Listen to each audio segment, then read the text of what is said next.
Good morning everybody. आज हम लोग सीखे का 2016 का सितंबर 2016 पेपर फर्स्ट का मैथमेटिक्स देखेंगे।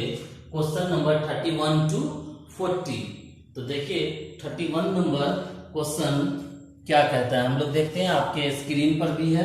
क्वेश्चन नंबर 31 का कक्षा 4 के अधिकतर शिक्षार्थी सोचते हैं कि दो संख्याओं के गुणनफल सदैव बड़े होते हैं दोनों संख्याओं से, जो कि गलत है, सही नहीं है, यह सदैव बड़ा नहीं होता है। तो बच्चों को यह बात समझाने के लिए कि नहीं, दोनों संख्याओं का गुणनफल सदैव बड़ा नहीं है, इसके लिए क्या करेंगे, ऑप्शन दे रखा है नीचे, हम लोग देखते हैं बारी बारी से। पहला करा, एक पूर्ण संख्या और एक भिन्न संख्याओं को कलन विधि से संख्या रेखा पर निरूपित करेंगे। दूसरा नंबर ऑप्शन कह रहा है इसी संख्याओं को बार बार योगफल के रूप में लिख करके प्रदर्शित करेंगे।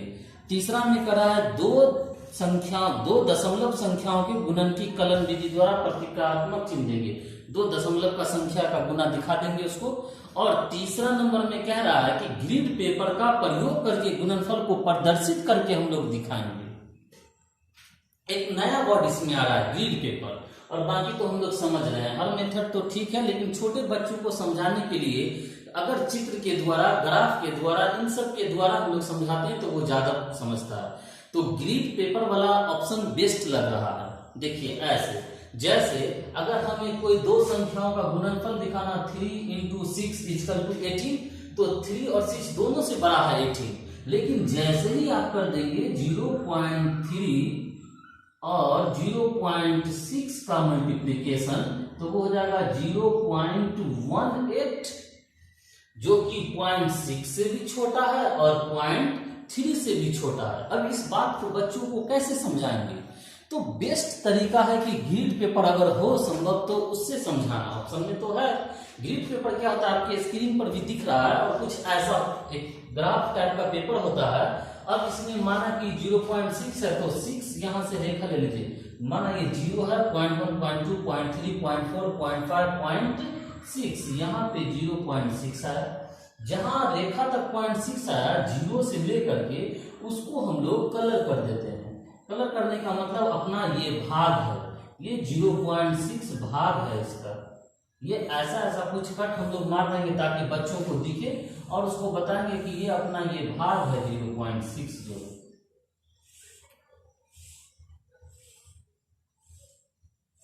पूरा 0.6 हम लोग कर दिए। इसके बाद नेक्स्ट जो 0.3 है उसे लेंगे, यहां से लीजिए 0 है, 0.1, 0.2, 0.3। अब 0.3 को दिखाने के लिए हम लोग ऊपर से ये 3 भाग जो इसका है उसको कट करने जा रहे हैं।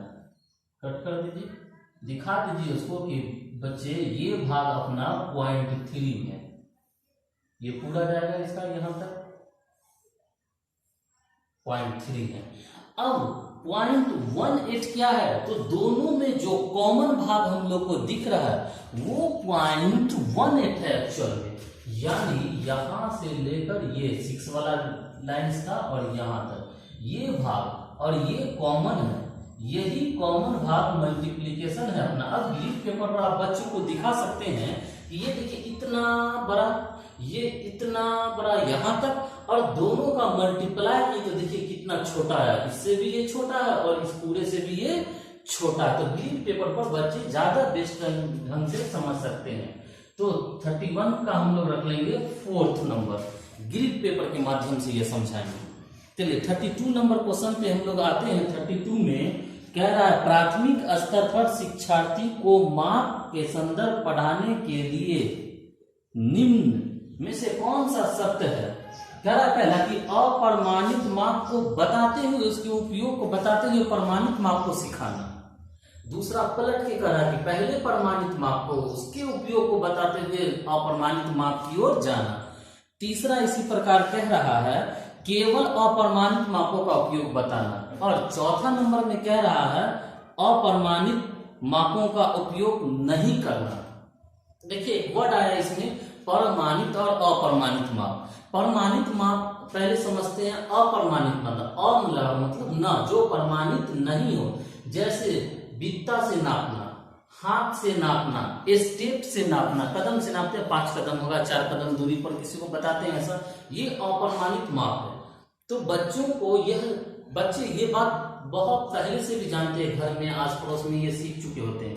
तो पहले हम लोग अप्रमाणित माप बताना ही अच्छा होता है, उसके बाद प्रमाणित माप की ओर। प्रमाणित माप का मतलब स्केल से, गज से, इंची टेप से माप कर बच्चों को बताना। तो बेस्ट है कि पहले अप्रमाणित माप को सिखाते हुए उसके उपयोग से प्रमाणित माप की ओर बच्चों को ले जाया जाए, और यह है ऑप्शन नंबर 1 में। चलिए क्वेश्चन नंबर 33 पे आते हैं हम लोग। 33 में कह रहा है, वास्तविक जिंदगी में गणित का संबंध बनाने के लिए और अंतर विषयों को विकसित करने के लिए निम्नलिखित में से किन मूल्य योजनाओं का लागू करना ज्यादा बेस्ट होगा? क्या करना चाहिए हम लोगों को, ये कहना चाह रहा है। पहला कह रहा क्षेत्रीय भ्रमण, कॉमा फर्स्ट ऑप्शन में 3 दे रखा है, मौखिक परीक्षा तथा ड्रिल कार्य। देखिए क्षेत्रीय भ्रमण तो ठीक ठाक रहता है, प्राइमरी स्कूल के बच्चों को भ्रमण से ज्यादा सिखाया जा सकता है। कहीं गए, कुछ वस्तुएं मिला अलग अलग प्रकार का या सेम प्रकार का, उसका काउंटिंग बताते हैं, सेम प्रकार का कितने हैं, अलग अलग हैं, इस सब टाइप से क्षेत्रीय भ्रमण से बच्चा सीखता है, ऐसा नहीं कि नहीं सीखता है। इसी में है मौखिक परीक्षा। देखिए मौखिक परीक्षा मायना नहीं रखता है, प्राइमरी स्कूल के बच्चों से परीक्षा लेना मायना नहीं रखता, ऐसा नहीं कि बच्चे उससे सीखते हैं, तो ये ऑप्शन नहीं ही होगा। चलिए नेक्स्ट चलते हैं हम लोग। कह रहा है सर्वेक्षण, परियोजना और जांच सूची। सर्वेक्षण भी चलेगा, परियोजना कार्य तो देना ही चाहिए बच्चों को। परियोजना कार्य से बहुत तेज रफ्तार से विकास होता है बच्चों का, किसी भी सब्जेक्ट के लिए, मैथमेटिक्स पे भी यह लागू होता है। तीसरा कह रहा है जांच सूची। नहीं, प्राइमरी स्कूल हमें पेपर फर्स्ट के लिए जब भी जवाब देना है तो बहुत छोटे बच्चों का ध्यान रखना है, तो जांच सूची नहीं उतना है बेस्ट। तीसरा क्षेत्रीय भ्रमण, मौखिक परीक्षा, जांच सूची नहीं। चौथा क्षेत्रीय भ्रमण, सर्वेक्षण और परियोजना, ये बेस्ट है। क्षेत्रीय भ्रमण भी है इसमें, सर्वेक्षण भी है, और साथ ही साथ में इसमें कह रहा है परियोजना वर्क भी है। तो 33 का 4th नंबर बेस्ट है। आसान सा प्रश्न है, हम लोग समझ गए हैं इसको। 34 में कह रहा है गणित के कक्षा कक्ष में दृष्टिबाधितों के लिए निम्नलिखित में से किसका प्रयोग शिक्षा के साधनों के रूप में किया जा सकता है? फर्स्ट नंबर कह रहा है टेलर का गिनतारा, भिन्न का किट, संख्या चार्ट। नया नया वर्ड है इसमें।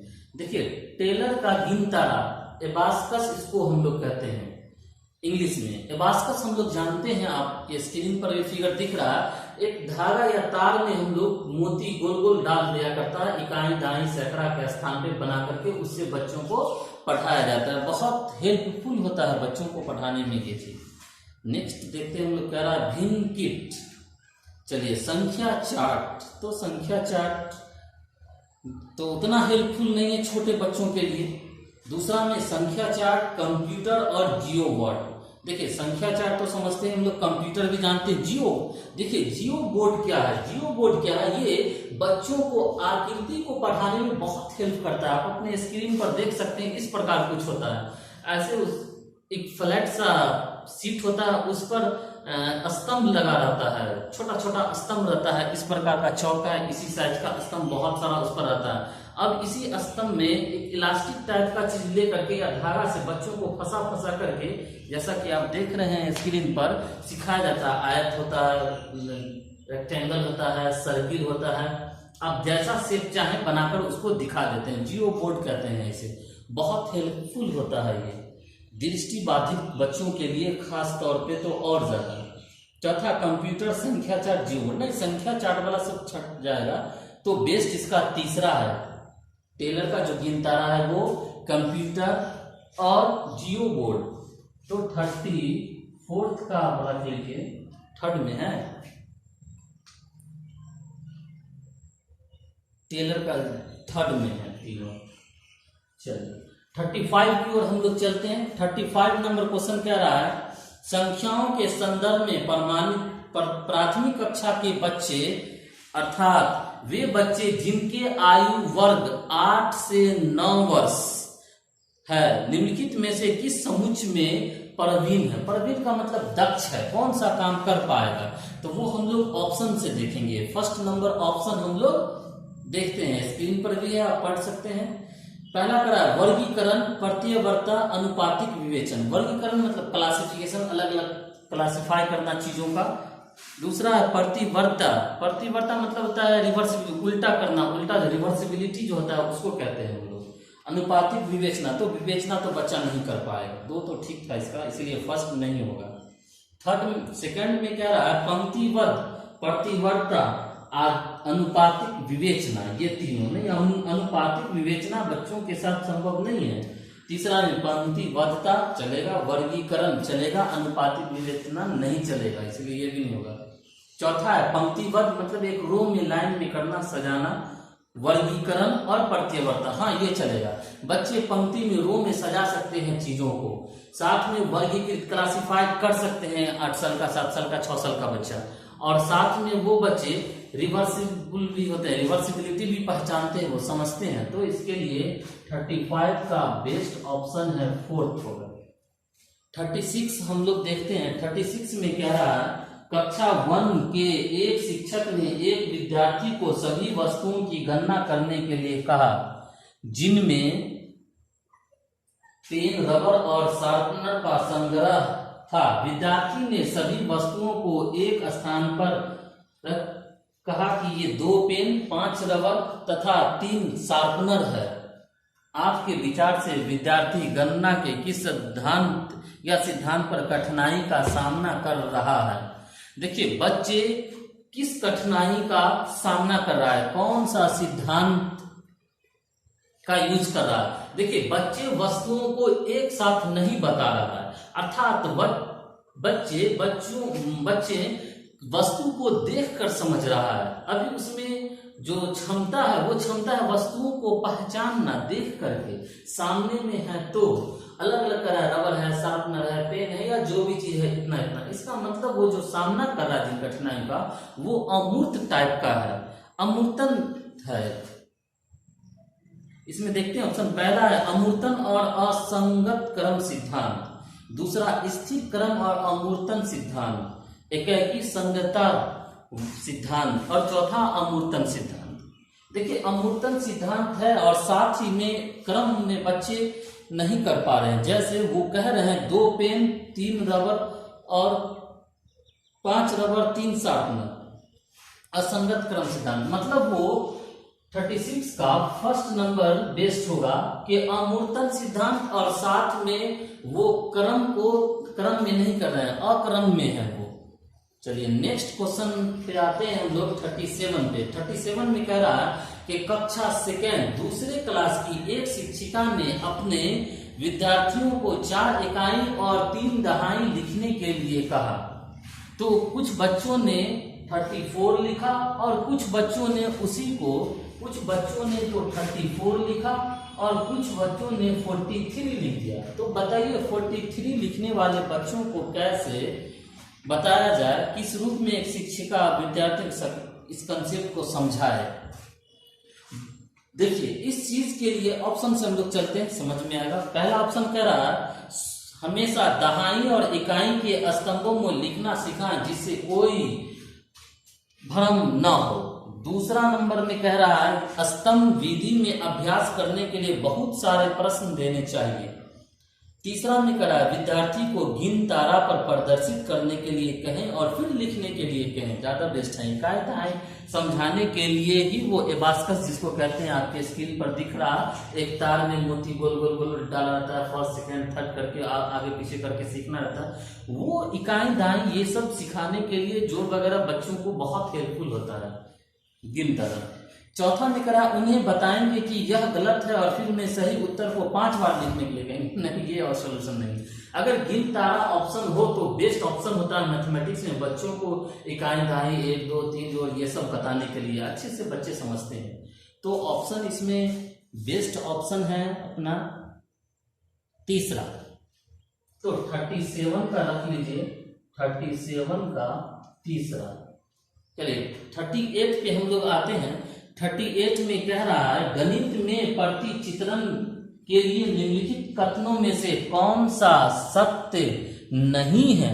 सत्य नहीं वाले को छांटना है। तो 3 सत्य होगा। पहला, प्रतिचित्रण स्थानिक चिंतन को बढ़ाता है, सही है। दूसरा, प्रतिचित्रण अनुपातिक विवेचना को प्रोत्साहित करता है, ठीक है। प्रतिचित्रण गणित पाठ्यक्रम का भाग नहीं है, नहीं है। क्लास 12 में आएंगे तो 11-12 में आएंगे तो मैपिंग, प्रतिचित्रण का इंग्लिश था मैपिंग, या इसका फंक्शन एक फर्स्ट चैप्टर दे रखा है क्लास 12 में। जब आएंगे तो क्लास 11 में भी थोड़ा सा मैपिंग के बारे में, तो ये तो पार्ट इसका है ही। इसके बाद प्रतिचित्रण का गणित के कई विषयों से समाकलन किया। हाँ सही है, मतलब तीसरा गलत है इसका। कह रहा है कि प्रतिचित्रण मैपिंग गणित का भाग नहीं है, नहीं गलत बात कह रहा है, यह ऐसे बात नहीं है उसका भाग, अंडर सिलेबस है हम लोग के पढ़ाई में गजब के। चलिए इसके बाद है 39, कह रहा आकृतियों के निम्नलिखित पहलुओं में से किसका प्राथमिक स्तर से कोई संबंध नहीं है। पहला कह रहा है पैटर्न का, दूसरा कह रहा है कोण का, तीसरा कह रहा है सममित का, और चौथा कह रहा है चौपर का।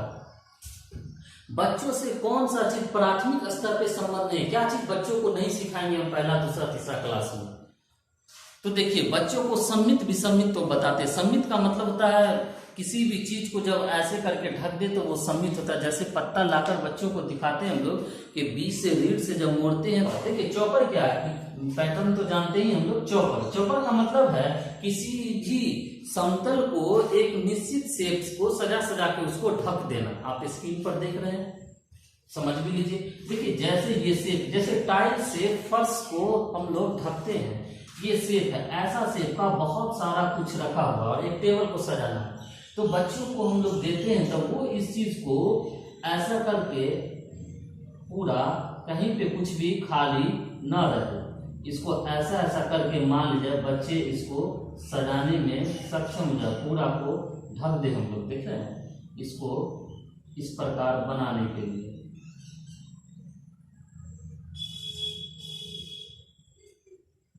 देखिए इस प्रकार करते चले जाएंगे, जितना ढकना ढक जाएगा। इसी को हम लोग चौपर बोलते हैं इस विधि को। तो चलिए इसका बेस्ट ऑप्शन दूसरा होगा कि नहीं करना है 39 के किस में, एंगल नहीं, हम लोग उस पर हम लोग चर्चा नहीं करते हैं ज्यादा बच्चों से। चलिए 14 नंबर क्वेश्चन पे आते हैं। 14 नंबर क्वेश्चन कह रहा है गणितीय खेल और पहेलियां मदद करते हैं। अच्छा, पहला है गणित के प्रति सकारात्मक अभिवृत्तियों को विकसित करने में, सही है। दूसरा है गणित और प्रतिदिन के विचारों में संबंध स्थापित करने के लिए, हाँ ये भी चलेगा, कोई दिक्कत की बात नहीं है। चलिए नेक्स्ट है सी में गणित को आनंददायक बनाने के लिए। अच्छा ठीक है। डी में है समस्या समाधान के कौशल को प्रोत्साहित करने में।